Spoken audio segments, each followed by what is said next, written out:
Hello, everyone. I am officially live yet again. I hope that you were doing well today. If you are new here, my name is Alex. This is my channel, Frank Fiction, where I do reading and productivity sprints every Friday at 5 p.m. Eastern Standard Time. I'm back at it again. This week, I'm going to be reading The Spirit Bears Its Teeth by Andrew Joseph White, which is a young adult horror novel, and the Kaiju Preservation Society, which was one of the Hugo Award nominees last year. So I've never read a John Scalzi before. I have read Andrew Joseph White, and I know that I like his writing. John Scalzi is totally new to me, and I'm currently on page 37 of this novel, and I have yet to start this one. So that's what I'm going to be doing tonight. And I might end up taking some breaks, working on some other things. I had some frustrating stuff happen today, some reading plans that got thrown off track. If you ended up seeing my rant in my community post, then you know, but it's all going to be okay. Just starting from scratch, it feels like today. So, as always, this is just a chill time to sit down, grab a drink, grab a snack, curl up under a blanket, put a fan on you, however the temperature's making you feel. I'm a little chilly tonight, so I've got my Edgar Allan Poe blanket on me just to kind of stay warm. And I know that the sun is going to start going down here pretty soon because, of course, it gets dark at like 6 p.m. now. So it makes it feel like the streams run longer, if that makes any sense. So if I suddenly seem like I get tired sooner, I apologize. It has nothing to do with you all or my desire to be here. It's literally just because we don't get enough sunlight anymore. And I hate it. So I'm going to go over and I'm going to see everybody in the comments and look at what you all are reading and working on tonight. Robert was the first to comment. He came in at around 4 and said, might be late. Hello, everyone. Enjoy. So hopefully he'll be able to join again later. Hi, Kat. Kat says, hi. Hey, Alex. And hello, everyone. Well, hello to you too, Kat. And William. Hi, William. William says, greetings. Greetings to you too. Hello, Heidi. Heidi says, hello, Captain Friday Night Sprinters. Yes. Yes, hopefully everybody is doing well tonight. Got Laura here. Hi, Laura. Nice to see you. Said hi, peeps. And Faye says, hello, all. I'm in mourning today. I found mold in one of my bookcases and had to throw out a bunch of my books. No. Oh my God, that's so awful. What caused the mold? Was it just a really humid room? Did you have a leaky pipe behind your wall? How did that even happen? I'm so sorry. Magnolia's here. Hi, Magnolia. She says, hello, Alex, and hello, chat. Kat says, oh no, Faye.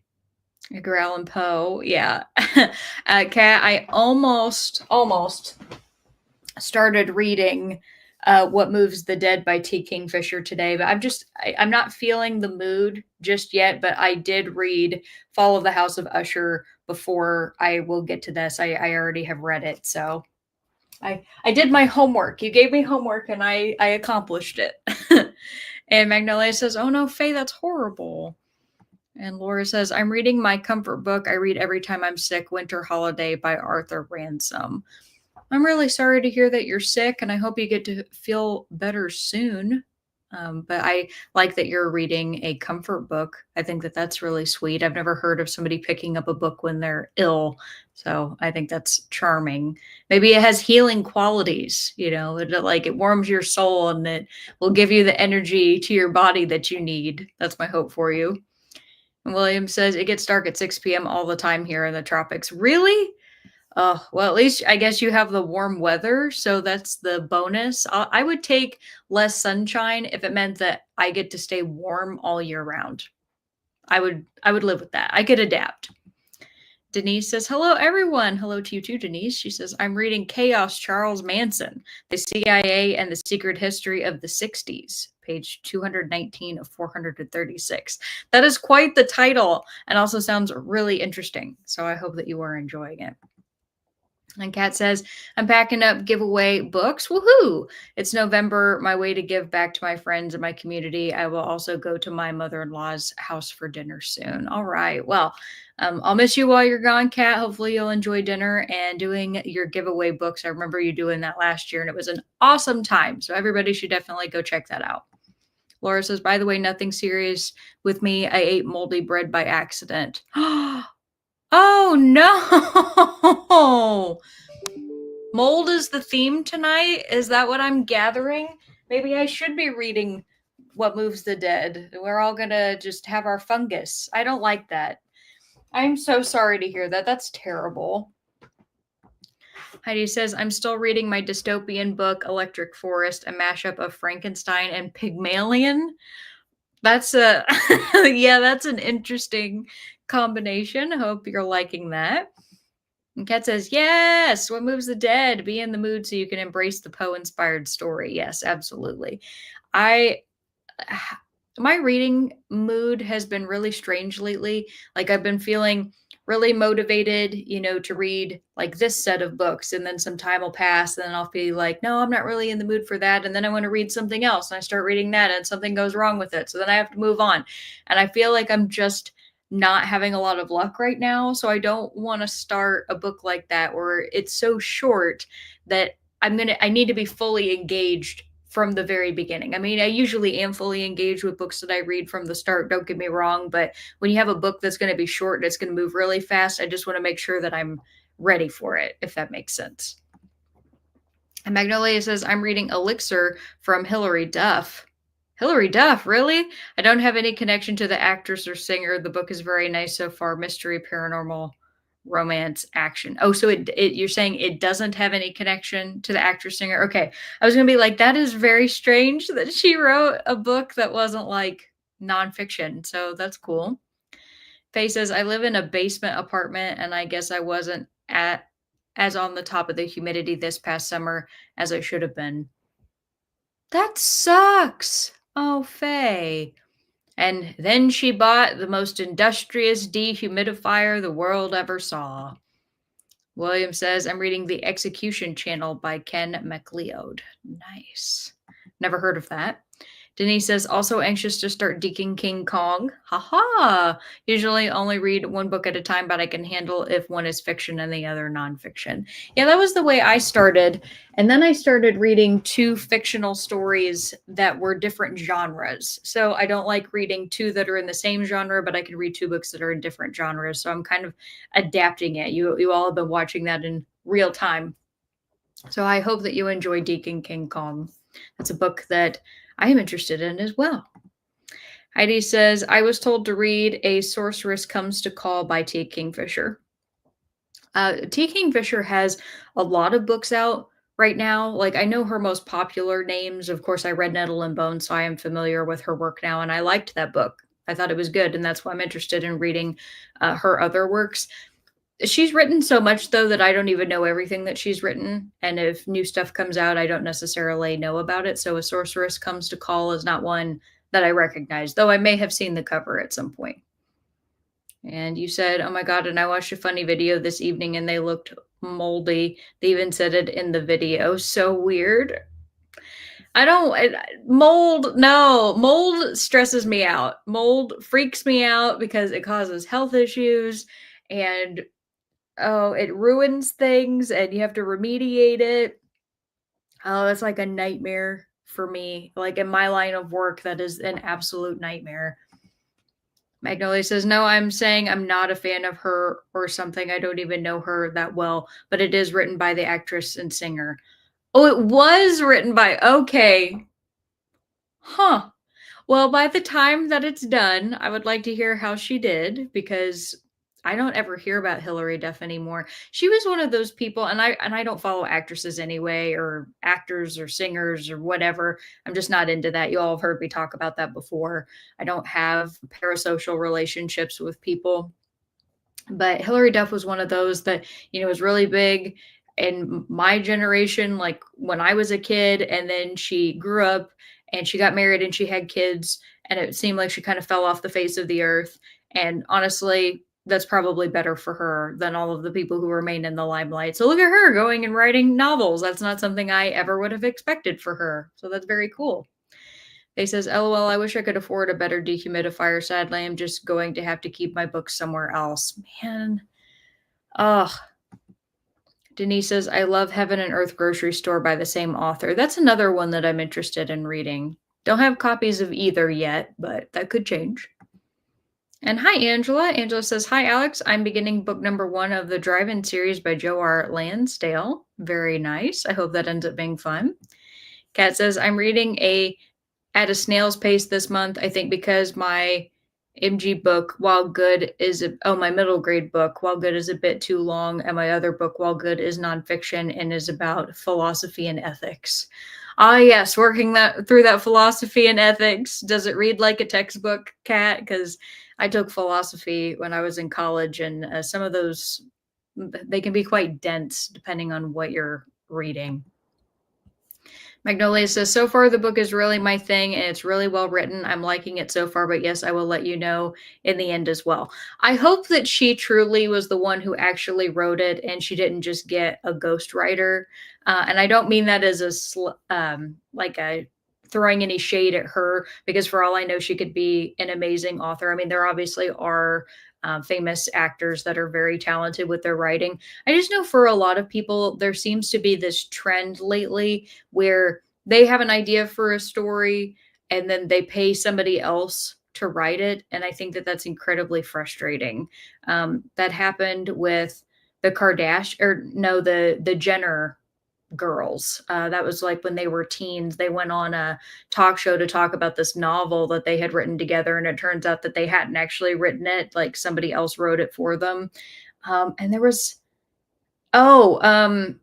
Millie Bobby Brown, I think, was another one that there was the book that they said that she wrote, and it was supposed to be kind of based off of, I think it was one of her grandparents, but I think somebody else was actually the one who wrote it. I could be totally wrong about that, but I hate that trend. I really hope that she actually wrote the book. And Laura said, I read Wizard's Guide to Defensive Baking. Oh, I've seen that. I want to get a digital copy of that at some point because it sounds so cute, by T. Kingfisher. It was really good. A middle grade book, but enjoyable for older readers. I didn't realize that it was middle grade. So that's cool. That's good to know. Also means it would be an easy read. Gat says, no, not textbook content. Michael Schur, creator of The Good Place, wrote it. It's quite humorous. Oh, yes. Okay. Yeah, The Good Place has a lot of interesting philosophy. Chidi is really great in that show. I never finished the series, just to be just completely upfront. I never finished it, but I really like the concept of the show. And Faye says, I want to be a ghostwriter for a celeb. You can write whatever trash you want and then sit back and watch it be a bestseller.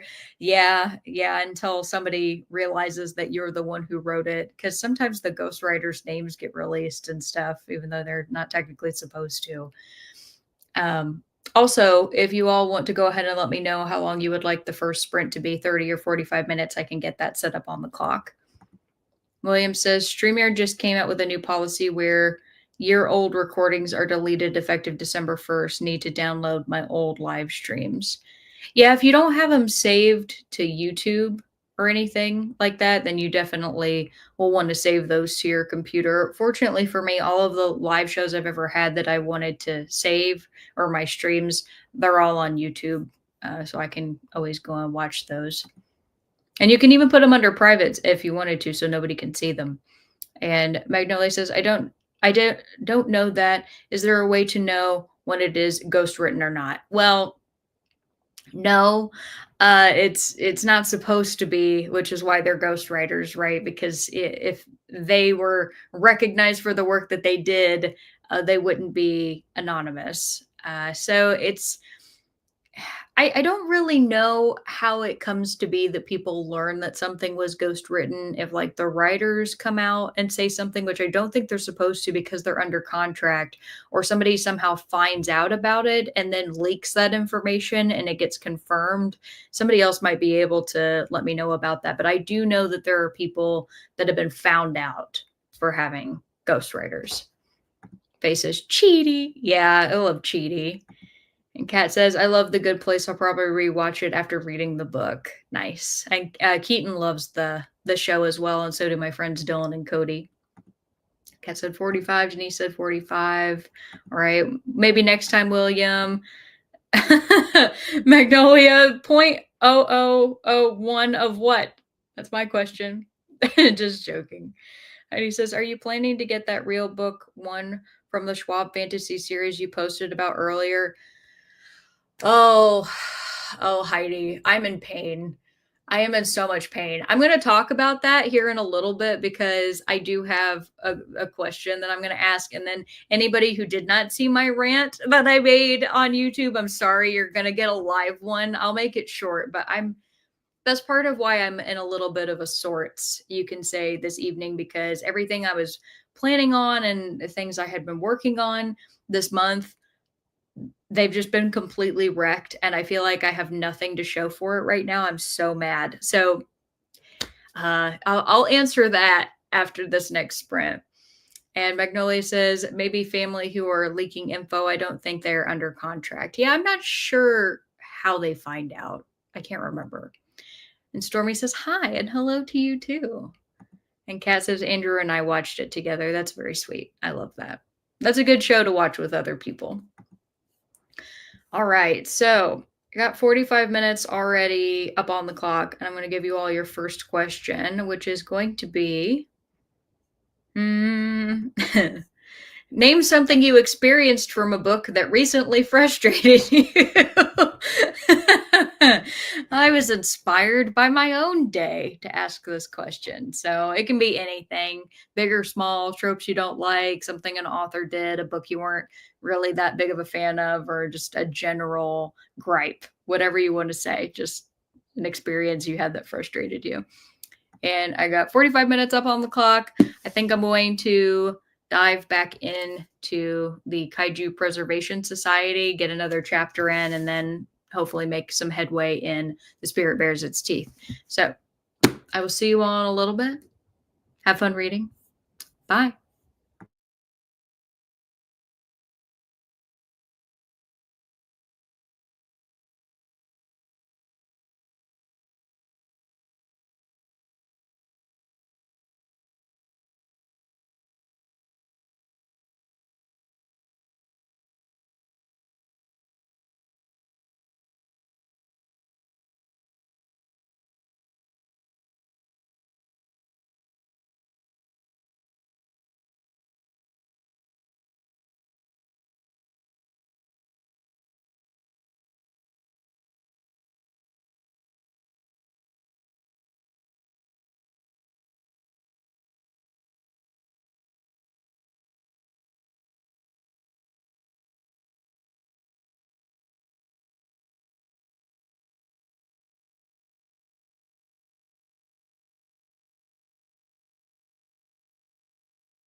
All right, everybody, come on back.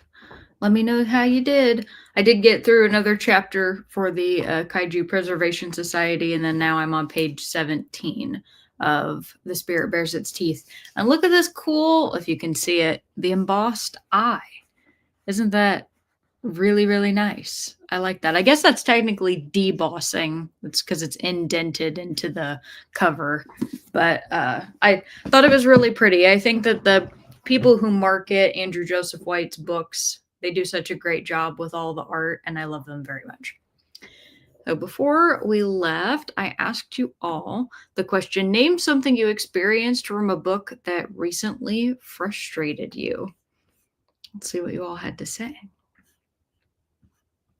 Faye says mold. Yeah, that is so awful. You were mourning last week because of your poor snail Frank who had died, and now you have mold on your books, Faye. It's not fair. I'm sorry.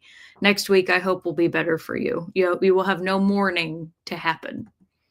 Heidi says, I read a really great trilogy that had related novellas only on ebook, so I could not read them. I think the publisher committed age discrimination, as it turns out you need to read the novellas, which is weird that they would only put them on ebook. And so I asked Heidi, did the novellas provide necessary context for things that happened in the trilogy or give more background info on characters?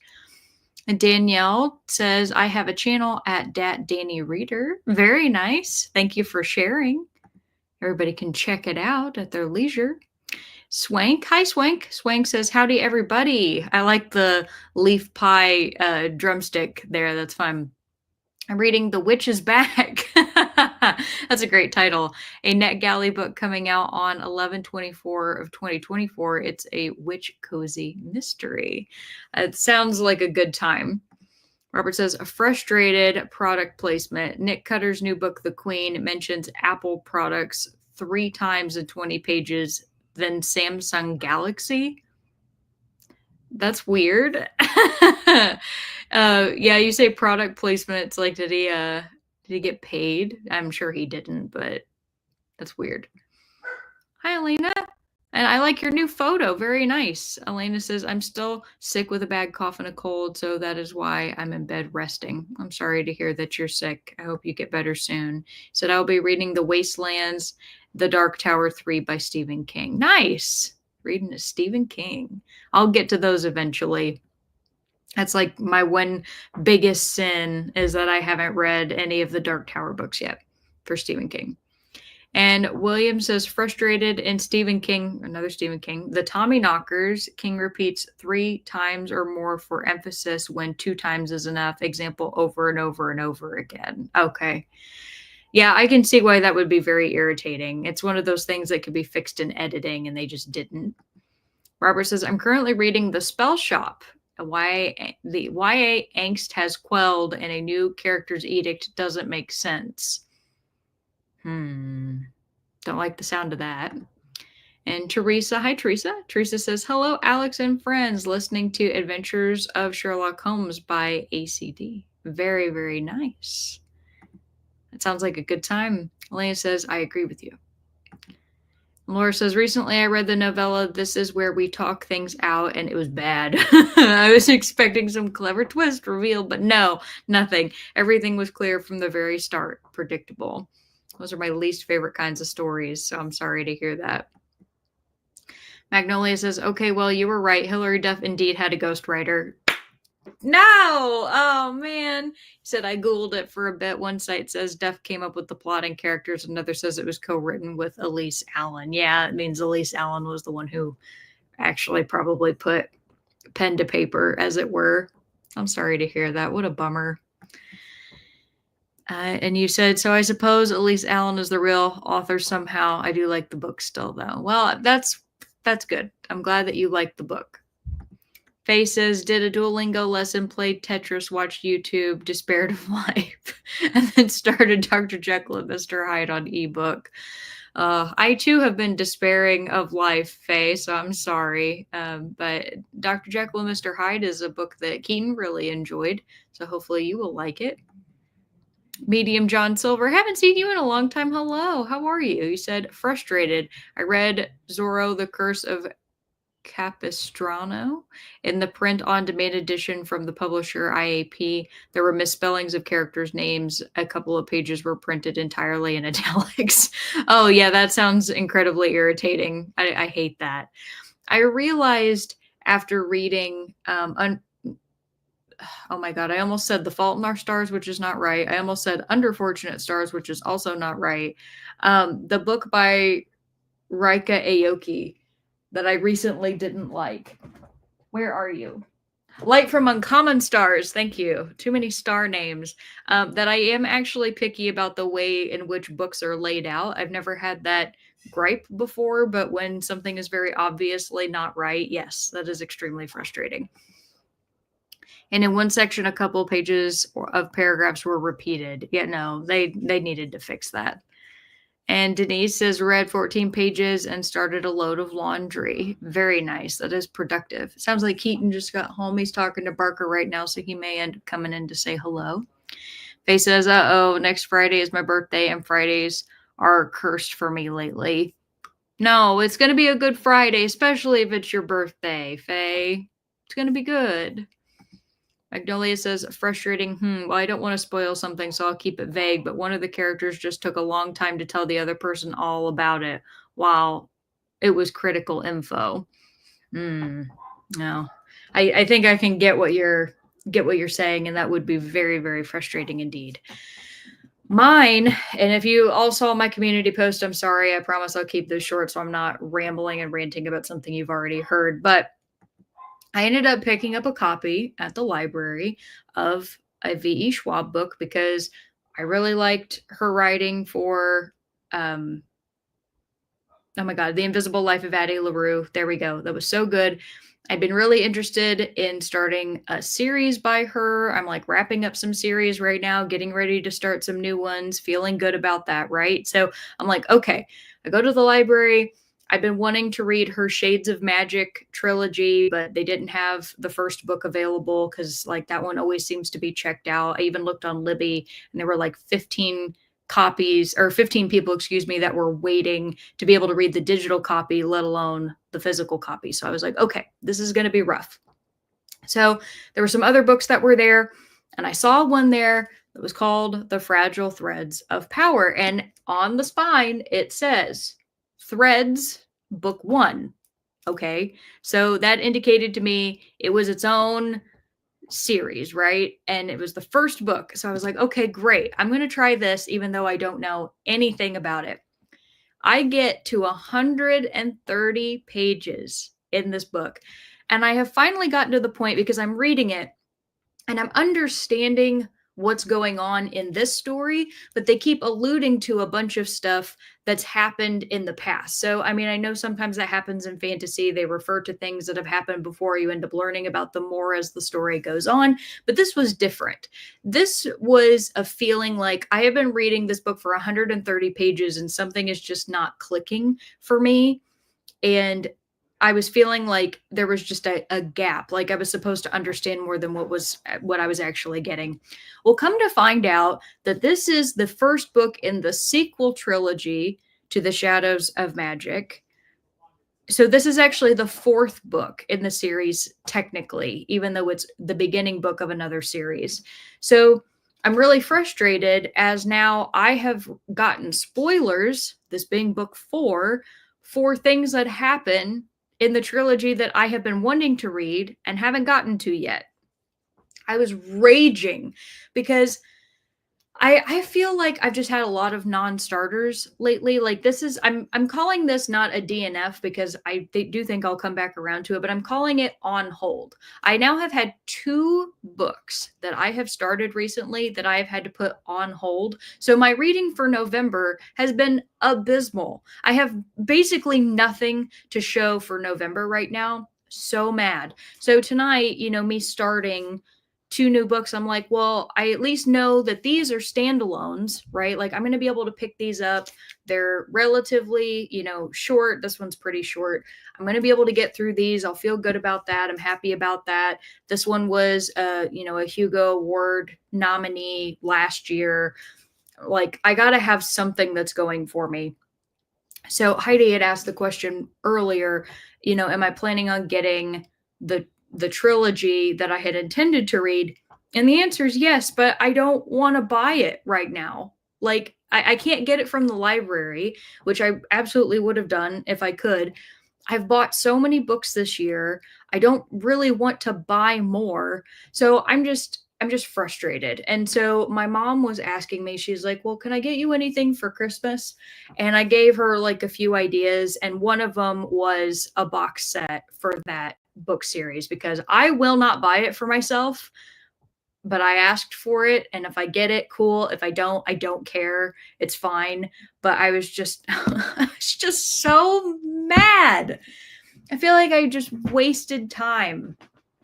So anyway, that was my rant. This has now happened to me for two different fantasy series, and I understand that it happens for a variety of genres, and it could happen for horror or sci-fi or anything like that. But fantasy, like with authors that are very popular, they just seem to always have that thing where they'll write a whole series, it'll end, and then they'll make a sequel series, and then there's no advertisement on the book that it's part of a sequel series. Like it just looks like it's its own thing.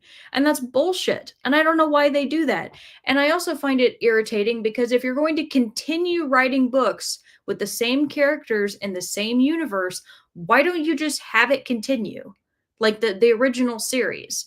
And I honestly think that probably has to do with like the marketing side, like the publishing side of things, because it's much more palatable to box things as, like a trilogy. And then, oh, well, I'm just going to start another series over here. And then the publishers can sell that together. Hate that. Hate it. It should just be book 4.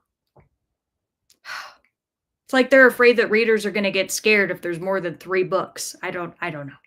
Okay. Okay, I'm done. I'm sorry. That took too long. I'm done. Okay. So, Kat says, when a synopsis of a book is misleading. Yes. Kat, you and I having that when we read Our Remarkably Bright Creatures together. I've had that with some other books recently where maybe not like the whole synopsis was wrong, but like a part of it was misleading. And it's like, why was that even there? Completely agree with you. Magnolia says, I was like, come on, why don't you tell him, darn it? Yeah, just spit it out. And Kat says, I'm reading the Dark Tower series in 2025. Oh, nice. Okay, so you've got it all lined up. I do have the Gunslinger up there. So I have it, just haven't started it. Denise says, my brilliant friend ended abruptly. Apparently, the quartet was written to be one big book. Unfortunately, I don't plan to read any more of them. That's a shame. I'm sorry to hear that. Swank says, American Psycho, the whole book was name dropping for designer clothing. It just went on and on and on. Is that a case where the movie was actually better than the book? I know that does happen sometimes. Denise says, Faye, I feel your pain. I lost a lot of books when my basement took on water. That's so sad. No.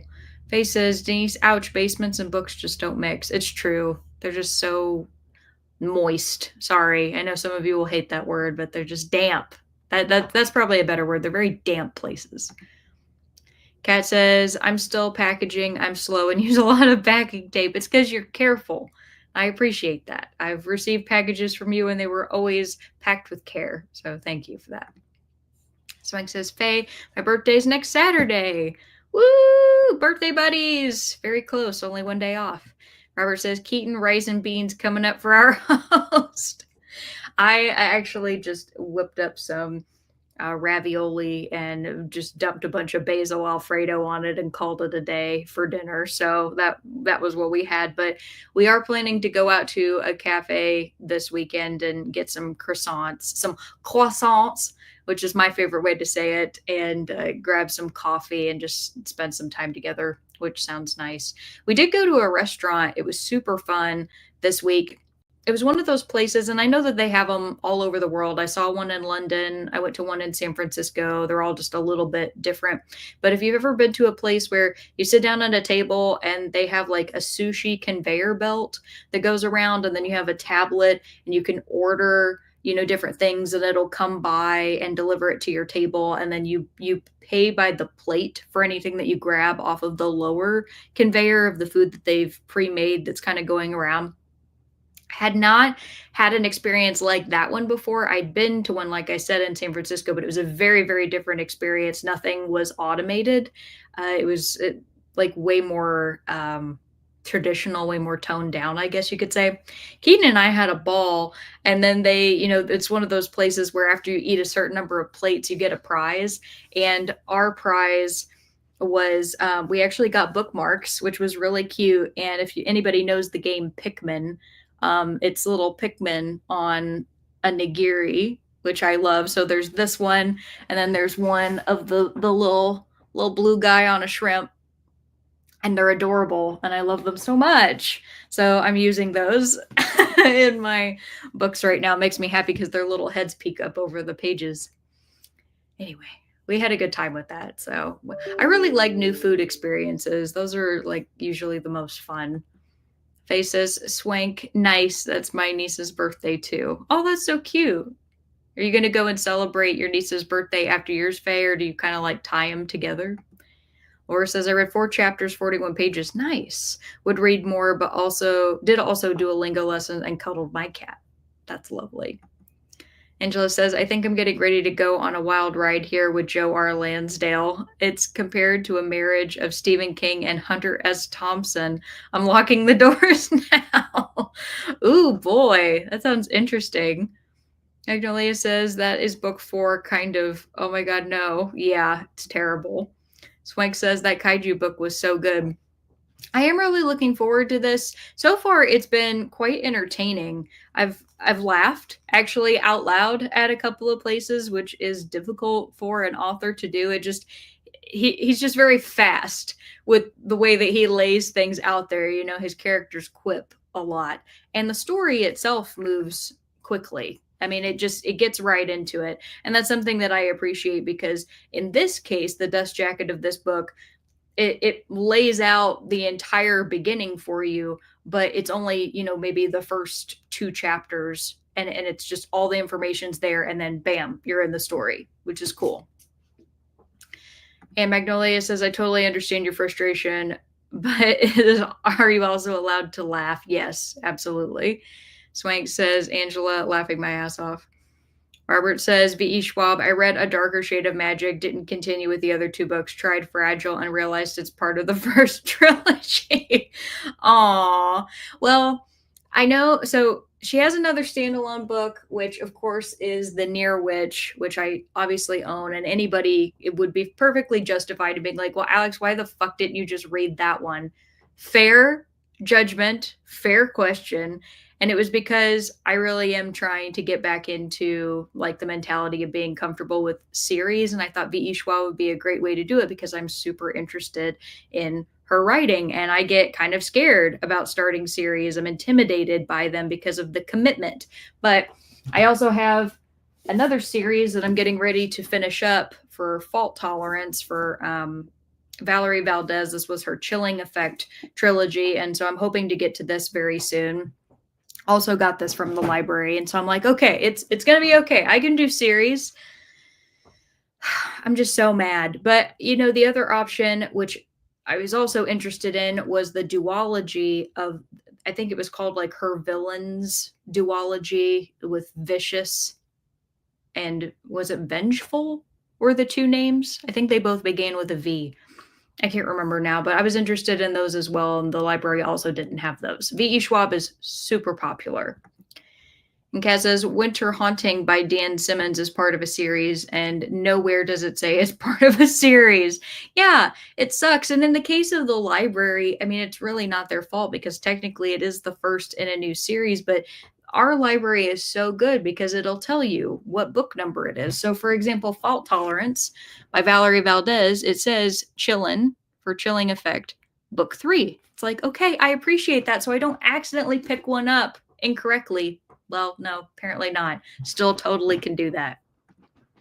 Swank says, yes, the movie was much better and less horrific. American Psycho, Keaton had me watch that. I had never had any desire to watch that on my own. He had to fast forward through the homeless guy and his dog scene because I was very upset about that. So I was like, I'm not watching that. Had to skip through it. The rest of the movie was very interesting. I would give it that. I It's not a movie that I would ever consider a favorite or a comfort watch in any way because it's absolutely not that, but I respect it for what it is. Swank says, Scorpios rule. And Magnolia says, I love croissants. I could eat them every day. I bought some for tomorrow. Very nice. I also love them, but I'm very picky about them. I think a place very rarely offers a truly amazing croissant experience. And this one cafe that Keaton and I like to go to, they have the best that I've ever had in my life. And we've only been there one other time, and it was like a year ago. And Keaton brought it up, and I was like, you know what? I think it might be time. I think it's time to go back. And William says, I now feel less guilty for allowing my books to yellow and fox with age. No, here's the thing. Your books are yours. And if you want to collect books, collecting books and reading books are two totally different hobbies. I don't care what anybody says. And it's your money and it's your space and it's your time to be able to get to them when you get to them. Nobody has a right to judge you for that. And honestly, most of us are probably in the same boat. I've collected books since I was a kid, and I still do. Even with my year of not buying books, I I'm not gonna say that, like, when I was able to buy books again that I went crazy because I didn't, but I bought a lot of books at one time when I went to Powell's, so then it feels like this year that I went crazy even though it literally all happened in one day. So it's just been I have, like, a lot of guilt about the number of books that I have that I need to read, and then I have to tell myself that the only person, like, obligated to read them at the time and the pace that I want to is me. So that's my little thing. But William says, I cannot afford constant air conditioning to keep my books dry. Oh, that's fair too. Oh, you were talking about for Faye with her humidity issue. Yeah, I can totally get that. And Faye says, William, just to keep them clean, unlike me, mold loves dust. Oh, yeah, that's fair because that's a food source for them. Robert says, Cat Universal Harvester 97% incorrect synopsis. I did like the book, but it got low ratings, obviously. That's fair. Magnolia says, thanks for the tip, Faye. Also, if you all want to let me know how long you would like the next sprint to be, I can do 30 or 45 minutes. And Kat says, I'm leaving for a bit, leaving you up for watch hours. Oh, thanks, Faye. I appreciate it. See y'all soon. Enjoy your dinner. Swing says, bye, Cat. Magnolia says, bye, Cat. And Laura says, croissants. I wish I was able to eat everything other than bread and cheese, or anything other than bread and cheese. Yeah, that's very fair. You poor thing. I'm so sorry about the mold that you ate that made you sick. And Kat says 45 and Swank says 45. Okay, I can do that. And Magnolia says, I'm going to go when the sprint begins. Okay, well, have a wonderful weekend. In the case of the US, it's technically a holiday weekend for us, so it's a 3-day weekend, but I'm imagining it's probably not that for you. So I hope you enjoy your regular weekend. Bye, Magnolia. And for everyone else, I will reset the clock here, get that pulled up, and then I need to also give you all your next question. That is going to be, would you rather have pop-up books of all your favorite novels to share with kids or get more adults to read middle grade stories? So basically what I'm asking here is, would you like, your adult novel to be turned into a pop-up children's book so you can share it with kids, your children, if you like to read to kids, whatever, or do you wish that more adults could be brought down kind of to like the middle grade level and, show them the joy of reading middle grade stories? That's what I'm getting at. So Robert putting the croissant in there. Magnolia says, thanks. Have a lovely weekend and holiday as well. Thank you very much. And bye-bye all. All right, I got 45 minutes up on the clock. You have your next question. And I will see you all in a little bit. Bye.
All right, everybody, come on back. Let me know how you did. I made it to page 55 or chapter 7 in Kaiju Preservation Society, and to page 26 or chapter 3 in The Spirit Bears Its Teeth. Making some progress tonight. Before we left, if I could get my mouse back on the correct screen. Goodness. I asked you all the question, would you rather have a pop-up book of all your favorite novels to share with kids or get more adults to read middle grade stories? Let's see what you had to say. Kat answered first and said, get more adults to read middle grade stories. Okay. Faye says, my favorite books are mostly classics, and I do love sharing those with kids, so pop-up books for me. Okay. Swank says, for adults to connect with their inner child and play with me. William says, books for children have a certain charm about them. The latter, my pop-up books would be inappropriate for children. That is a very fair reason. Yeah, some of us read material that no matter how it was altered wouldn't really be great for kids. Though some people really do try. I mean, if you all have ever seen like the horror movie, books that they make for kids, like a baby, Jason and Michael Myers and like Pennywise and those kinds of things that they turn them into kids' books. I don't know. Anything can be altered enough to make it kid friendly, I guess. Denise says, get more adults to read middle grade. I haven't checked, but it wouldn't surprise if I had more 5-star for middle grade on Goodreads than any other category. Okay, that makes sense. I get that. Heidi said, Alex, I still have not read the novellas, but the author gave a line or two of what went on. For example, there is a crow doing the evil bidding for its master, but the author only tells us that the crow was really a woman that he enslaved, and the novella is her story. Okay, so it is a backstory of a character. What a story for me to miss out on. The hard copy and audio is out in March, months after the last book. I mean, I guess it's good that they are going to be bringing it at least, though. I'm just sorry you have to wait that long. Medium John Silver says, the last middle grade book I read was Maverick. Oh, for a second there, I thought I had that one and I realized it was a different story. Sorry. A story based on the early 1960s TV show, only because there were no adult books based on this series. It was still fun to read. Oh, that's great. I'm glad you had a good time. He said, a hard lesson learned, never skip a novella related to a novel. And if you have to struggle with an ebook on your iPhone, do it anyway. There you go. The Tenacious Tale of Tana the Tender Sword is the first middle grade finalist for SPFBO contest for indie books run by Mark Lawrence. Well, I really love the title, The Tenacious Tale of Tana the Tender Sword. That's it's pretty good. Heidi says, hi, Robert. Did I miss any jokes? Robert says, Heidi, haven't missed any jokes. I asked a German girl for her phone number, but didn't get all the digits. She only gave me 9. That's a good joke. Heidi says, does 9 mean no? I may have a German name, but... Oh, Robert gave a face palm. That was good. Hi, Jamie. Jamie says, happy Friday, all. Happy Friday to you as well. Glad to be done with work and have time to read. Yes, I'm happy that you were able to be done with work and get to relax as well. Robert says, Heidi, 9 is used as an answer to a closed question. In all cases, it simply means no. Yes, that is correct. No, yes, no. Robert says, I love Heidi. He says, goot. Faye says, for what it's worth, Robert, I got it and laughed. Yeah, I chuckled as well. And Laura says, 100% adults enjoying middle grade stories. Many need to be reminded of basic life lessons and remember the time they themselves were children. I agree with that and felt that personally after I came onto BookTube. I know I've talked about this before, but I had long left reading anything middle grade or even YA behind because I was like, oh, that's beneath me. There's nothing worthwhile in those genres anymore. I need to be serious and read adult stories. And I was very wrong. And I'm glad that I was wrong and I re-embraced my inner child. It's still something I struggle with sometimes when I look at a book and I'm like, can I read that? Like, should I read that in public? but I'm getting over it. I will have you know, I'm I'm recognizing that as long as I'm enjoying something, it really doesn't matter whether other people understand it or not. Like, I have a right to like the things that I like. Robert says, Faye, my career as a comedian has ended as of tonight. No, Robert, because the thing about being a comedian is there's always going to be somebody who doesn't get your joke, but there will be other people who do. Angela says, I'd rather get more adults to read middle grade. The book I'm currently reading might mess a kid up for life. Yeah, that's fair. Although some people have told me that they read books like Stephen King's It as teenagers. And I think about that and I'm like, that's pretty messed up too. You know what I mean? So I'm not sure. Sometimes kids like can read things that are freaky, but they don't fully grasp it at the time. And then you go and you reread it as an adult and you're like, oh wow, that's actually like way more messed up than I remember. I don't know. Laura says, though I admit pop-up books of Jurassic Park would be interesting, or perhaps Silence of the Lambs. Oh God. I didn't even think of Silence of the Lambs. Jurassic Park would be easy. I can guarantee you somewhere out there's got to be a pop-up Jurassic Park book or something that's very close to it. Jamie says, I'm at 82% my audiobook House of Eve, hoping to finish it tonight. Very nice. Robert says, question, more adults should read middle grade. Okay. Elena says, good afternoon, Heidi. Jamie says, since I read a lot of horror, or excuse me, since I read a lot of horror, I don't think they would translate well to kids' pop-up books. That's fair. Jamie says, I probably need to read more middle grade myself. Well, you always have the opportunity. It is never too late. You all can also let me know how long you would like the next sprint to be. 30 or 45 minutes. I'm going to take a drink of my water. This is a reminder to hydrate. My only beverage I have this evening is a water. I have been cutting back on my consumption of alcohol. I didn't drink a lot, to be clear. The most I'd ever have is one drink in a day. But I started noticing I really just wasn't feeling that good. So I've been trying to drink more milk and more water. Also better for my throat and my stomach. Denise says, lost track of pages read, but I'm on page 250. Nice. Faye said, a pop-up Silence of the Lambs is actually a genius idea. Yeah, I mean, who says an adult can't have a pop-up book too? I didn't, throw that in the mix, but why not?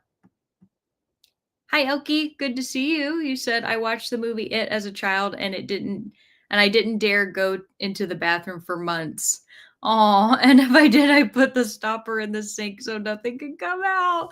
Oh, you poor thing. Yeah, I can understand why that would be really awful. The remakes that they did, the part 1 and part 2, I had no context.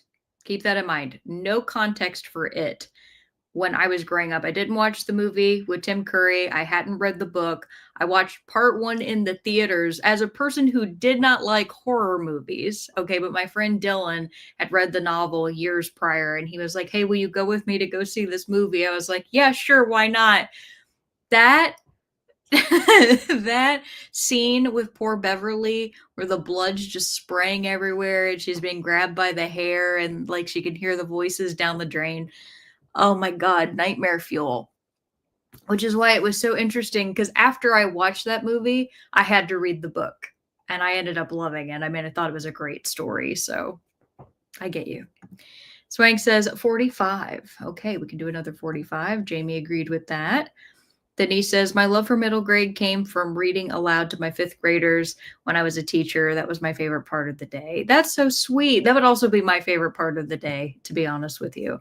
If I could only be a teacher for reading, that would be a great time. Denise says 45. Robert says 145. Laura says, by the way, I read 77 pages and am this close to finishing the book. Well, we'll definitely finish it then during the next sprint. So well done. Elkie says, hi, I was very young. What's NKT? What's NKT? Oh, you said, I'm not sure how old, but yeah, nightmares. That's fair. I don't blame you at all. I mean, I used to be scared when I was a kid of that, the Bloody Mary game where you're supposed to go into the bathroom Of course, all the rules always change depending on who you ask about what's supposed to happen if you call on Bloody Mary. Some people say that she'll tell you like who you're supposed to marry. Some people say that she'll kill you. Some people say that she haunts you. I don't know, but we did play that when I was in like first grade. It's weird. Kids like things that scare them. So I got another 45 minutes up on the clock and I need to ask you all your next question, which is going to be hmm. If you had to train for the Olympics, what sport would it be in? And you don't have to be good. This is the thing I want you to know. You could pick any sport just because you think it's fun or would be interesting to learn, but you don't have to be good. But it would need to be an Olympic sport, which really gives you a lot to pick from. Elkie said, sorry, typo, sent it without my permission. No, you're good. I often don't know acronyms anyway, so you totally could have gotten by and I wouldn't have been the wiser. So you're totally good. But yes, I will get the clock reset here. 45 minutes up. Got your new question, and I will see you all in a little bit. I think I'm gonna dive back into The Spirit Bares Its Teeth because I just finished another chapter. Forgot to mention that in the kaiju book. So back into my horror. Bye.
All right, everybody, come on back.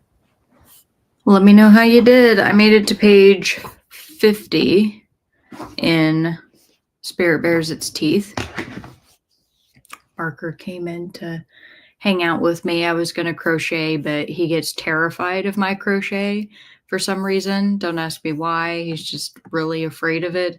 So I got it out and I was getting ready to do it. And I looked over and I didn't realize he had come into the room to hang out with me. And I was like, okay, hold on. I had to go and set it back down and I just kept reading. So, God, made some more progress. But before we left, I asked you all the question, if you had to train for the Olympics, what sport would it be in? And you don't have to be good. So let's see what you all had to say. Swank says ping pong. I like that. That's fun. Jamie says archery. Okay, very classy. Faye says badminton. Okay. You all are picking some that I would not have expected. Angela says volleyball. That's another one I wouldn't have guessed at. I like that.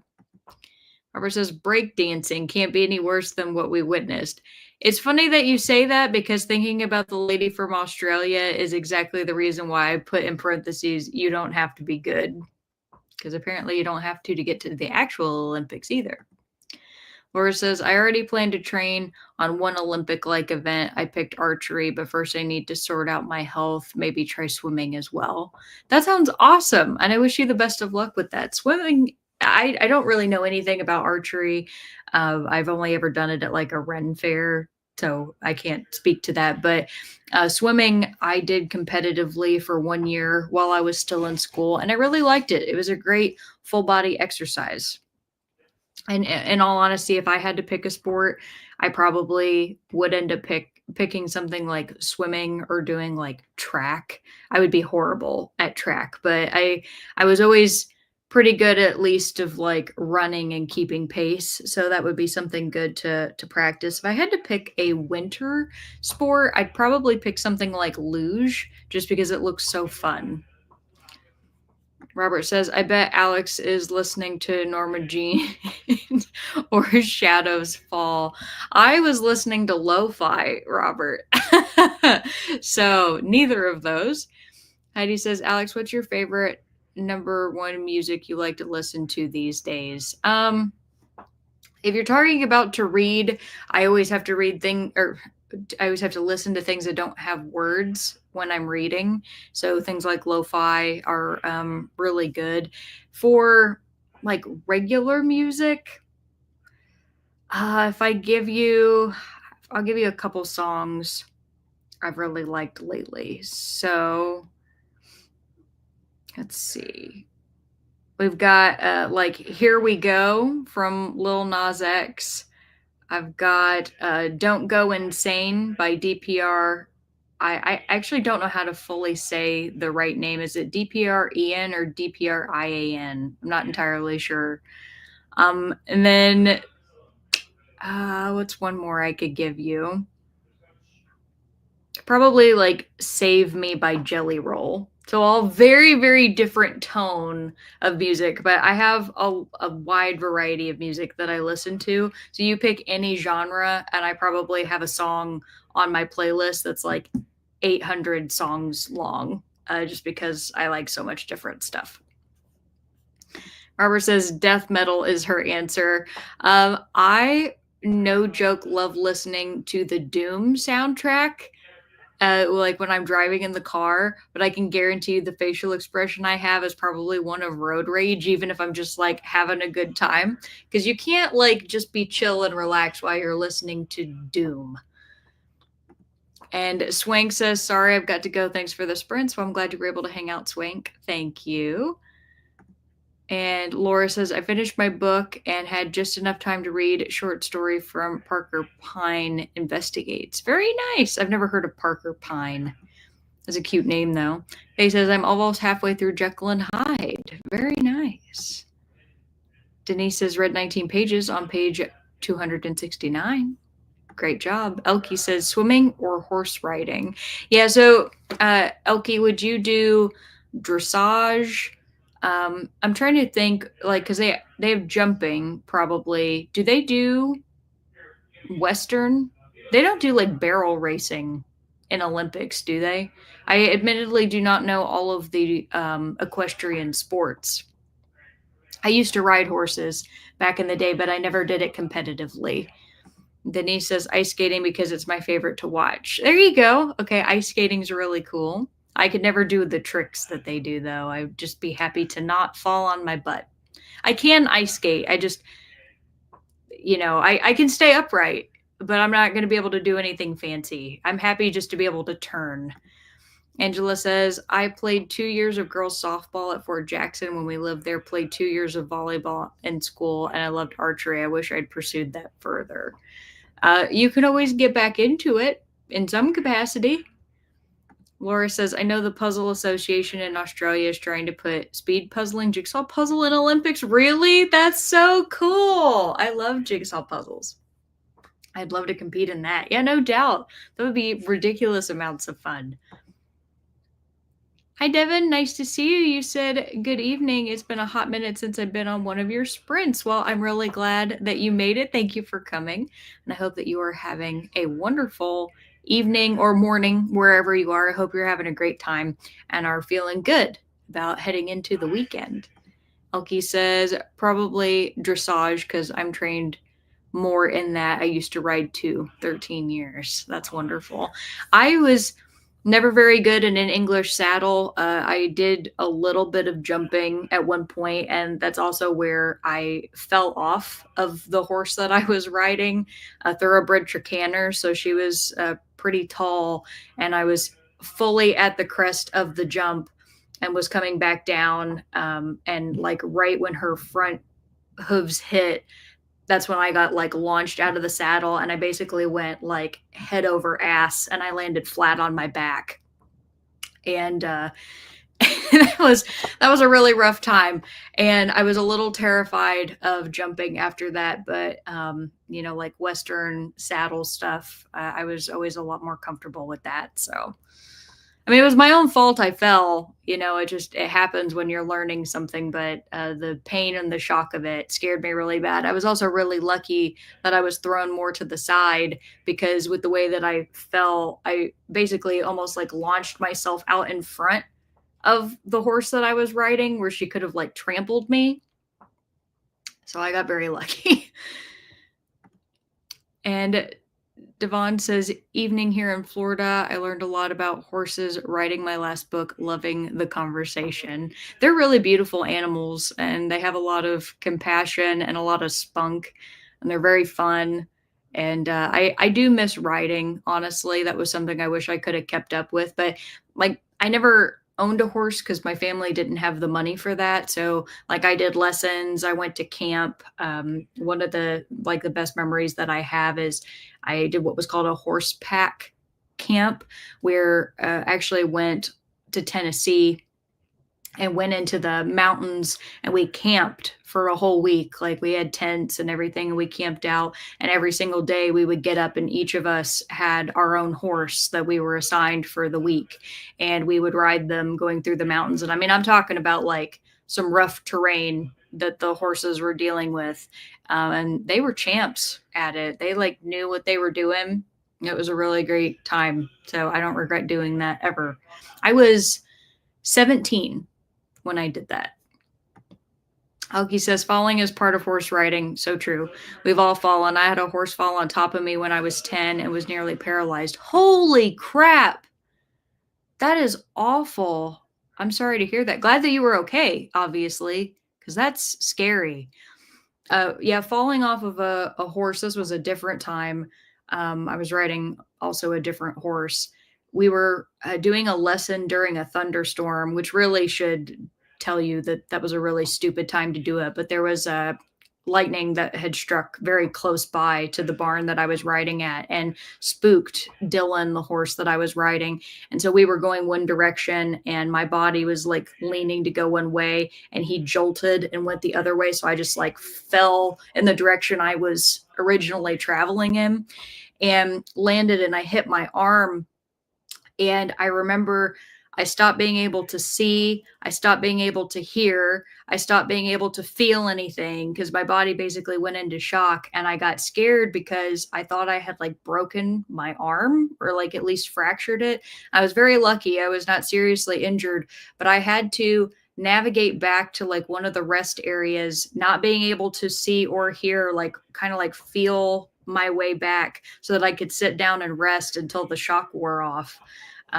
Those are the two worst falls I ever had. Fortunately, I had a lot more successful experiences riding than I did falling. Like meaning I didn't have that many falls, but yeah, when they happen, they hurt so bad and they can be so serious. Like my friend, her horse threw her off into a tree. And it's like you never know what's gonna happen. And Devon says, that is so cool. Thank you. Yeah, we had a really great time. Elkie says, but yeah, not as brave as I used to be now. To be fair, I probably would break something now. I feel like I was made of rubber when I was younger. Like I used to get hurt, and I only ever had one truly serious injury where I fractured an arm when I was in kindergarten, and I've been very fortunate ever since then. And I'm knock on wood, hopefully I never end up in the hospital with anything. But I was like, man, I don't know how I didn't get more seriously injured. Laura says, famous Czech jockey always claims that after decades of riding, there isn't a bone in his body that wasn't broken. I honestly could believe that. One of the things I used to be obsessed with learning about was horse racing. And I did learn about the jockeys and like the training that they put their bodies through, the like purging, the anorexia, because jockeys are notoriously like very, very small, not only in height, but also in body weight. And just the stuff that they have to go through, I would never want to put myself through that. And I have a lot of respect for them, just because their jobs are a lot harder than people think. Like some people think a jockey just gets up there and they ride a horse really fast and they try to win a race. It's like there's so much more to it than that. Jamie says, hi Jamie, I've been organizing my wardrobe to try a capsule wardrobe before maybe the rest of 2024. We'll get back to reading soon. I've never heard of a capsule wardrobe. That sounds interesting. Devon says, scary. My mom helped train horses. She was a person to ride the horses before the jockeys. Okay, yeah, I know about that. They do the warm-ups, and she lived near the races in Central Ohio. So cool. Very, very cool. Devon says, my mom had some stories. Oh, I bet she did. Faye says, y'all are nuts. Well, when you're younger and you feeling lively, you feel like you won't die. I don't feel that way anymore. And honestly, having those falls, especially the one where I fell on my back, that one made me like have a real wake up, because my friend immediately wanted me to get back up on the horse, and I had a bruise on my back, probably about this big. It was like my entire lower back. She wanted me to immediately get back up there and start trying to jump again. And like one little jolt happened because I was still kind of like shaken from it, and I screamed. And I realized I'm not going to be able to do that for a long time. And I think I only ever tried maybe like one time after that, but they were very, very small jumps. Haven't done it since. And I'm okay with that. Elkie says, they hurt terribly. Always get the wind knocked out of you. Exactly. 100%.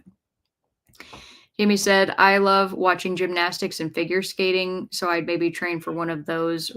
Relay races also look like fun, running or on ice. Yeah, relay races are pretty cool. Figure skating's great. I love gymnastics. Gymnastics is probably my favorite sport to watch. I don't physically think, even if the whole rule of like, you don't have to be good at it, I don't think I could do it, is the thing. Like my mom says that when I was growing up, she never even saw me try, but I like never even learned how to do a cartwheel. I was like one of those really weird kids that like it just never dawned on me to try to do it until after I'd hit puberty, and then my weight had shifted, and then by then like my upper arm strength wasn't stronger than my lower body strength, and I was like, I physically cannot do this. And so it's like I feel like if I can't even do a cartwheel, I would never be able to do anything in gymnastics. I would have to gain like so much upper body strength and be able to like figure out how to shift my weight. I would probably need like 2 years of training just to figure that out. Elkie says, haha, I only broke one bone and that was my collarbone, but I didn't do competitive riding. Breaking a collarbone though, that's nasty because that's like hard to set and you couldn't probably move your whole arm. There was a girl I went to school with, she played rugby and that happened to her. And I remember like the cast that she had to be in and like how that impacted her at school. And that was not fun. Angela says, I was on a horse once when I was 10. Dolly reared up and I slid off backward into the arms of my girlfriend's dad. I never got back on another one. Ooh, yeah, I could see why that would put the fear in you. I don't blame you for that at all. Alki says racehorses are nuts. I rode one casually once and all I wanted to do was run, run, run. Yeah, I mean, when, that's your entire life, you can't blame them. Though I will say, racehorses a lot of times are super, super pampered. They have to be. But the most pampered horses in the world are probably the Budweiser Clydesdales. And I did get to visit them once in St. Louis. We did a tour of the Budweiser facility, and I still have the photo with them where like I'm standing there and I was at my full height. Like I'm about 5'6", 5'7" with shoes on.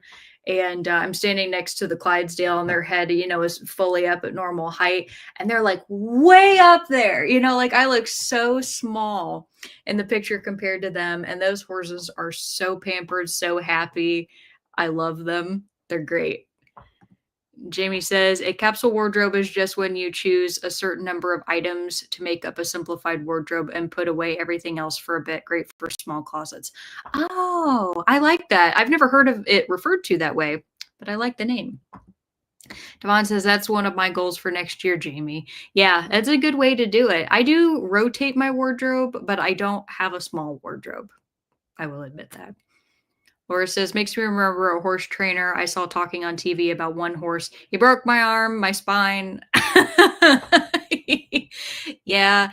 I do think that what people say about like horse girls, really about just people who ride horses in general is pretty true, that like you got to be like a little bit crazy to just always get back out there and keep doing it. And there was a time in my life that was me. It's not really me anymore. Devon says, my mom called the racehorses posh. Yeah, no doubt. They strut their stuff, You said the Clydesdales are gorgeous. They really are. I love them and their fuzzy feet. Hey, Sabrina. Good to see you. Sabrina says, hi, Alex. Is reading a sport. I like that. That's great. JK, maybe jump rope. Is jump rope really an Olympic sport? Is that real? I didn't know that if it is. And you said horse riding is scary. Yeah, it can be. I definitely wouldn't be probably any good at it now. My hope is that if I got back on a horse, I'd remember things. I'd be able to sit back and remember, but iffy. I don't know. Elkie said, not me anymore either. I used to be fearless, but that changed when you get older, I feel. Yeah, when you realize how breakable you are. And Sabrina says, no, LOL, I wish. Well, you know what? If they can make breakdancing a sport, they can make competitive jump rope a sport. They clearly are able to add things whenever they want. So I'll fight for that. You said just something I'm decent at. I respect that. That's good. Jump roping is great exercise. That is hard. I also think really good exercise is hula hooping. If you've ever seen people who do like the really cool hula hoop dances, they're wicked. I love them. He says, so true, so true. Devon says, like riding a bike, you never forget the motor movements. That's true. Just have to like work on the fine motor skills. Laura says, jump rope is in modern gymnastics. Okay. I did not know that. He said there's still double dutch competitions. That's fun. I never did double dutch. That would be a fun thing to learn. I would definitely want to learn that. Well, we have made it to the end of the comments, and looking at the time here, I think we have enough time for 2 more sprints this evening, so we can do one 30-minute sprint and one 45-minute sprint. So you all can let me know, would you like the 30-minute sprint to be first or the 45? And I will time it based off of that. And then I can also give you your next question before I do the final question of the evening. Do let me know. First answer is the winner. Let's see. I think my next question for you all is going to be, would you rather sleep with no pillow or no mattress? Okay, Denise says 45. So we'll do the 45 first and end on a 30. And Devon says 45, I'm taking out my braids. I love that. That's great. That I know that takes a lot of work. I've seen people do that. Of course, I can't say I know like I've done it, but obviously not.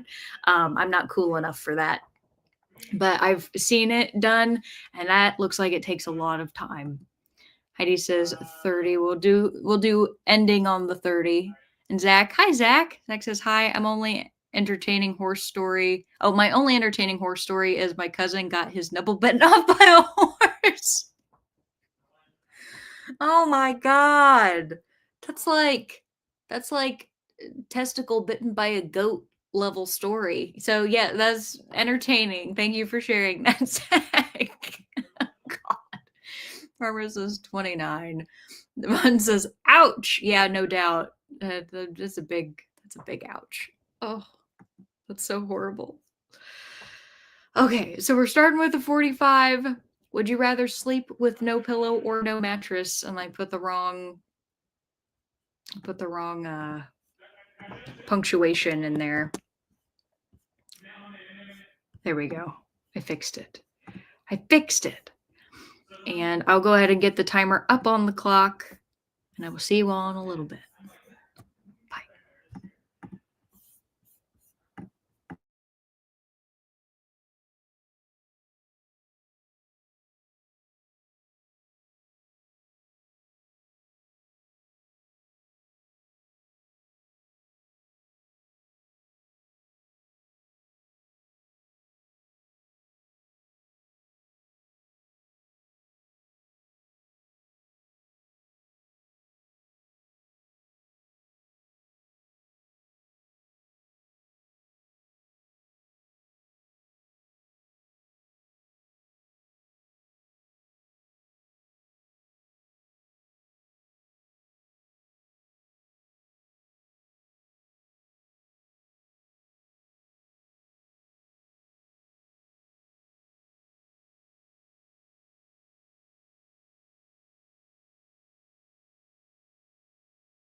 Barely heard that through my headphones. Hello, everybody. Come on back. Let me know how you did. I worked on my crochet project. I am making a blanket for Keaton's grandma, making it for Christmas. So I'm going to be sending this to her, and the yarn that I'm using is called Mountain Bluebird. So in person, it looks way prettier than it does on camera. It's much more vibrant, but I'm enjoying working on it. So sorry about that. It took me a second to realize. I was like, I heard a noise, but where did the noise come from? It was the cat. Before we left, I asked you all the question, would you rather sleep with no pillow or no mattress? So let's see what you had to say. Let's see. Faye says no mattress as long as there's something else soft I can use. Ply my pillow out for my cold dead hands, or pry my pillow out of my cold dead hands if you can. Hi, Ron. Ron made it. Hello. Good to see you. Said hello. What? Why are you mean? Without a pillow, I have bony hips. I know. I always have to ask a question that makes people hate me. Heidi says, "Ha, that's really funny. I think we've all slept on a floor or two with just a pillow. I once slept in a bathtub in a hotel as my husband and son were snoring so loud." Oh, that's awful. I would hate that so much. One, because bathtubs are cold, but two, because it makes me envision somebody's ill. Like I know there's a lady that I work with who got COVID really badly, and she said that she had to sleep in her bathtub because she was so violently ill that was like, I guess she didn't want to sleep on her bathroom floor. It was better for her to sleep in her bathtub. I don't know, but like, oh, that's a sign something's really wrong when you got to sleep in a bathtub. Laura says, good night, peeps. I'm off to catch some Z's. Well, it was good to hang out with you. I'm glad you made it. He said, no pillow, by the way. Mattress is a must. And Kat came back. Woo! And Zach says, definitely no pillow. A rolled up pair of jeans makes a surprisingly good pillow. There you go. Yeah, you can always improvise and make something else into a pillow. And Kat says, no pillow as well. Also, Kat, I hope you enjoyed your dinner. Robert says, no mattress. When I was stuck at the plant snowstorm, I slept in a chair, but still had a makeshift pillow. There you go. Alicia says, hello, Alex, and hello to you too. Welcome. He said, just joining, no reading tonight. I'm working on cross-stitch keychains. Oh, that sounds like fun. What type of pattern are you doing? You said, I would rather sleep with no mattress, but I have to have a pillow. I am torn on this one because I'm somebody that suffers from acid reflux. And so, like, I have to have my head elevated if I'm having, like, a really bad time. Otherwise, I'm just going to be, like, miserable with heartburn. So my initial instinct actually would be no pillow, because then at least I could still have the mattress and I could just lay flat. But I feel like if I ever had, like, really bad heartburn one night, I would be the most miserable human on the planet. So I probably would have to go with no mattress. And Jamie says, have to leave for a bit, but back. Oh, you had to leave. Excuse me. I've made it to 89% in House of Eve. Very nice. Great job. You said, I'd rather sleep with no pillow. I have 3 cats that can fill in. Yeah, Bubby's got a really good haunch over there. I have an adorable photo of Keaton having passed out laying on Bubby's thigh, and then Barker's asleep too, but like woke up when I came into the room. So he's looking at me, but Keaton's asleep. Super cute. Alicia says, I love those colors, Alex. Thank you very much. Yeah, I really like this. I have a different yarn that I'm going to use to make his mom's. So I had asked him, I was like, ask them what colors they like. And they have no reason, like, they don't know why we're asking because they don't know that I've been working on this kind of stuff. And so they both had very different responses. And it was great because I could pick 2 totally different yarns. So hopefully it's going to feel special for them and they'll have something that feels, like it was a gift made just for them. It's sad because this yarn was originally on sale and I had to go back to buy more and the sale had ended, but I'm really glad that I picked this regardless. Like at this point, I don't even really care how much it's going to cost to finish them because they're just going to look so nice when they're done, and then we'll get them shipped out. So I'm looking forward to it. It's been a really nice project. It's not often I work with chunky yarn, but I got my big 10 millimeter hook and it's been a good time. Angel says, "Oh, that's cute. Thank you. Good to see you, Angel." Faye says, "Nice blanket. Thanks." Devon says, "Helping my son with a phone issue." Oh, I'm sorry to hear that. Tech issues are not fun. I actually had a little panic before I was supposed to go live tonight. An hour and a half before the show, my Wi Fi went completely out. Like it went dead in the whole neighborhood. And I was like, I don't know how long it's going to take for them to come back. So I started thinking about if I couldn't do my show tonight, like what would I do? Unfortunately, it came back pretty quick, which I was grateful for. But yeah, that's tech issues suck. We rely on it so much, and to be able to connect with people in this way, we have to have it. And Faye says, "I only have about 14 pages left of Jekyll and Hyde, hoping to finish it next sprint." Man, you blew through that. Great job. Denise says, "Read 23 pages on page 292. Rather sleep without a pillow." All right.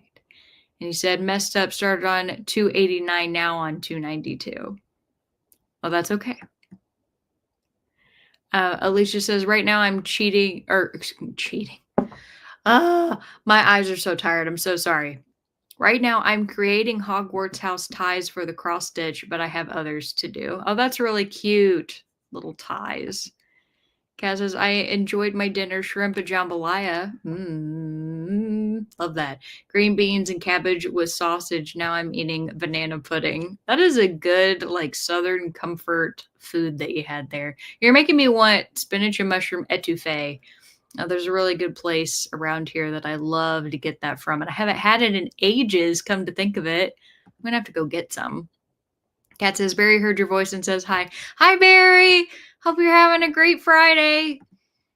And Angela says, "Grandma's going to love her Afghan nice color combo." Thanks. Yeah, I'm excited about it.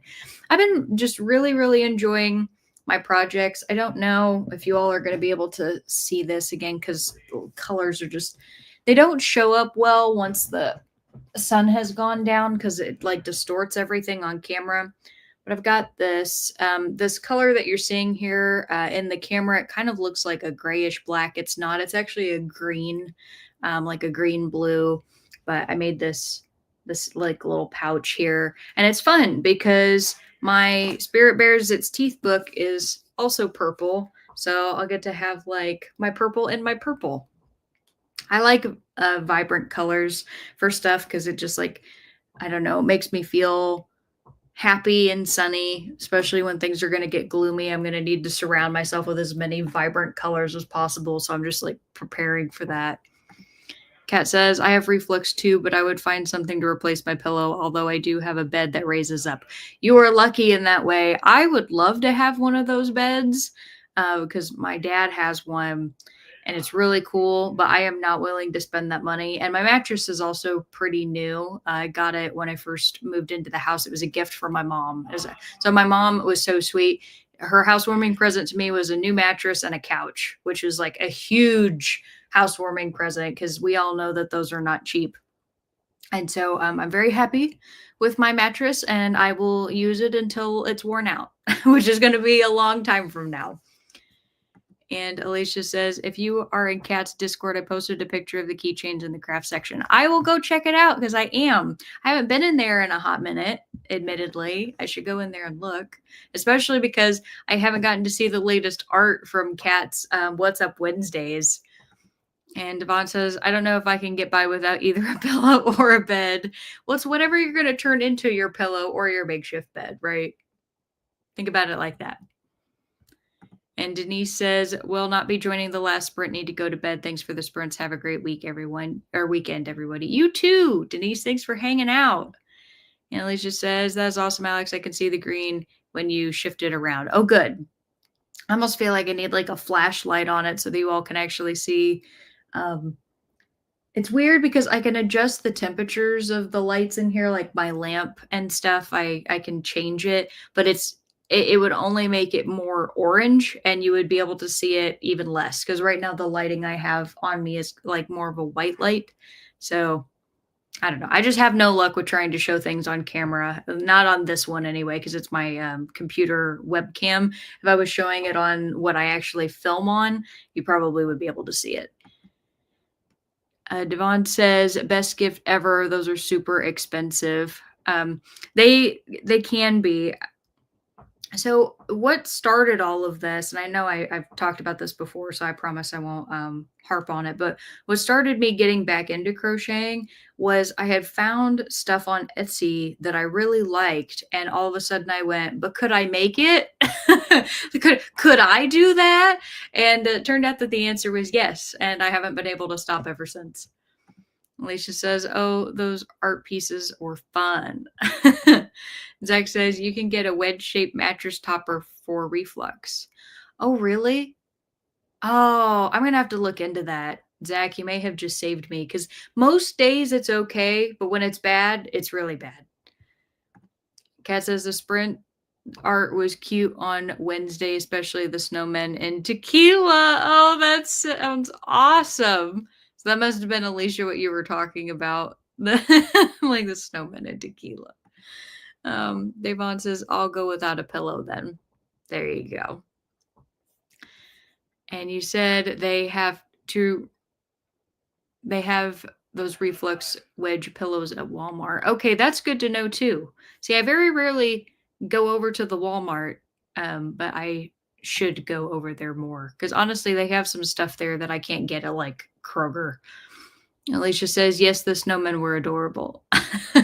That's so cute. I'll go check it out as soon as we go to our next sprint, which will, of course, be our last one of the evening. We'll be ending right at around 5 hours, which is our typical time. So that's pretty good. And of course, I have to ask everybody the question I ask every week. And it's one of my favorite questions, which is what is one thing you've accomplished over the last week that you're proud of? It can be big, it could be small, it could be something you did in the last 5 minutes or something that you did last Saturday. It doesn't matter. I'm just happy to hear of something that you felt like that you did that made you proud. Robert's teasing me about another 45. I'm sorry, I'm going to do a 30. I'm tired, Robert. so is everybody else, apparently, but you. And Devon says the snowmen and apples. Okay, I'm definitely gonna go look at this. So yeah, think about your answer to that question. And Zach says, I also get digestive enzymes I take on bad days. The mattress toppers and pillows are different things. Okay, that's good to know. I've never heard of a digestive enzyme. So that's going to be something I'll have to look into as well. Alicia says 30 is good. Awesome. And Angela says, Dexalent 60 milligram once a day will cure your acid reflux. No worries for 10 years here. Dexalent. I'm gonna be making all sorts. I'm glad I said something. I was like, is this a I literally had that thought right before it came out of my mouth of talking about my reflex. I'm like, is this a weird thing to talk about on camera? I'm so glad I did now for all this wonderful advice. Thank you. Robert's like, thank you all very much. I will write down your advice and look into it. I will go ahead and I gotta get our little cat friend changed here over to our 30. There we go.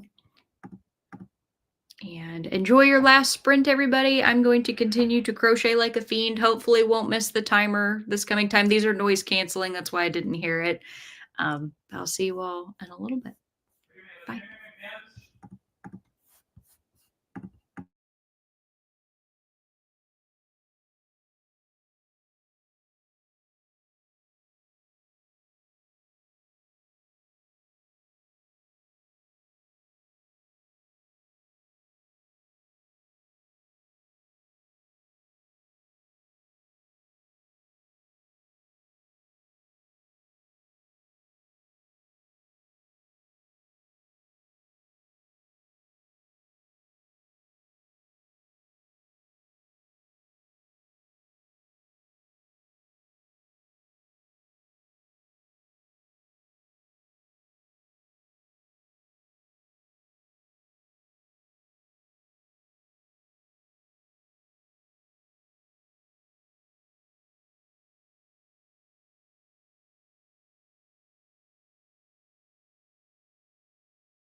All right, everybody, come on back from the last sprint of the evening.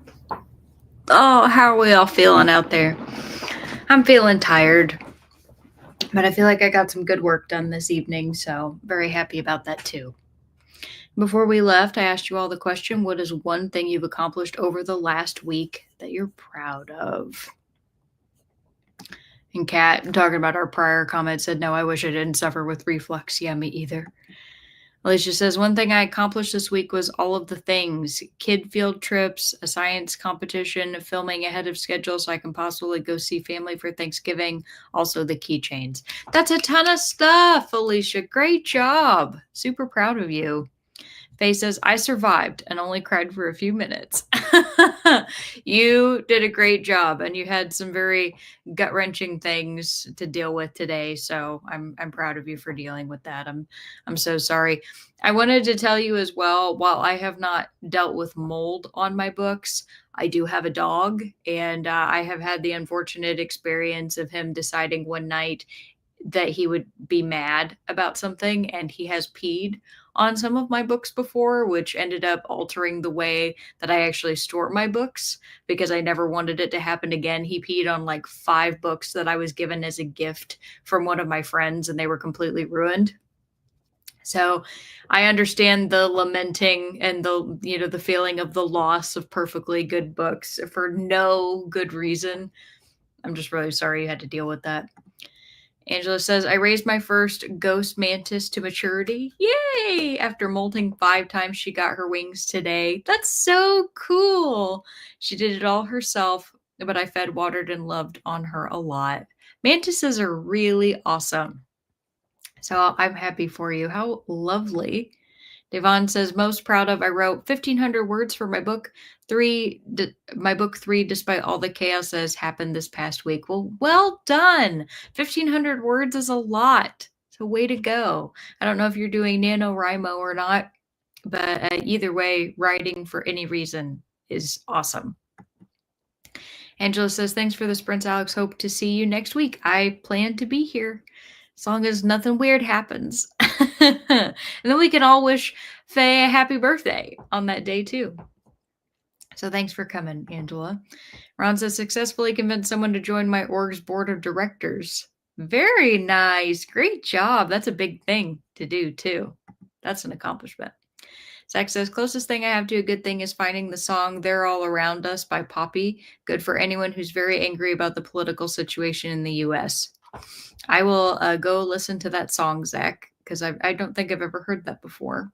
They're all around us. Kat says, I accomplished getting a few steps closer to getting caught up with my channel content. Great job. Yvonne says, I have a handful of braids left. You've been working hard on those. Good job. You're almost there. Faye says, wow, I had a dog chew my books once, but never pee on them. Yeah, that was not a fun time. Fortunately, he hasn't done it since then, but also I obviously haven't given him the opportunity to because I shifted all of them around. But yeah, it's been a cause for concern. I honestly think one night he just got mad about something. I've had dogs do that before. They get mad and then they pee on something that you care about. They're smarter than they like to pretend that they are sometimes. And Jamie says, I captured the older feral kitten in our sunroom this evening. She'll go back out when it's warmer tomorrow. I'm glad you were able to get her in to help keep her warm. Some cats I know love to just be outside. Davon says, thanks for the sprints. You are most welcome. Hope to see you next week. Jamie says, after the week, I'm proud that I didn't go to a liquor store and buy lots of tequila. Same. Same. I was out at trivia with friends, and by the end of the evening, everybody was like, I just want to go home and have a drink. And I was like, yeah, I feel that. But I've been preventing myself from doing it. Davon says, any book damage is devastating. Hugs. So true. So very true. Jamie says, made it to 94% of my audiobook. Nice. You definitely planning to finish it tonight. I can see why. You're super close to the end, so I hope that you enjoy it. Kat says, thanks for sprints, Alex. I won't be here next Friday. I'm going to see Clue with Kelsey at the Columbia Theater stage performance. Happy Wednesday, everyone. That sounds super fun. Enjoy your time with Kelsey. And thanks for hanging out. And I hope to.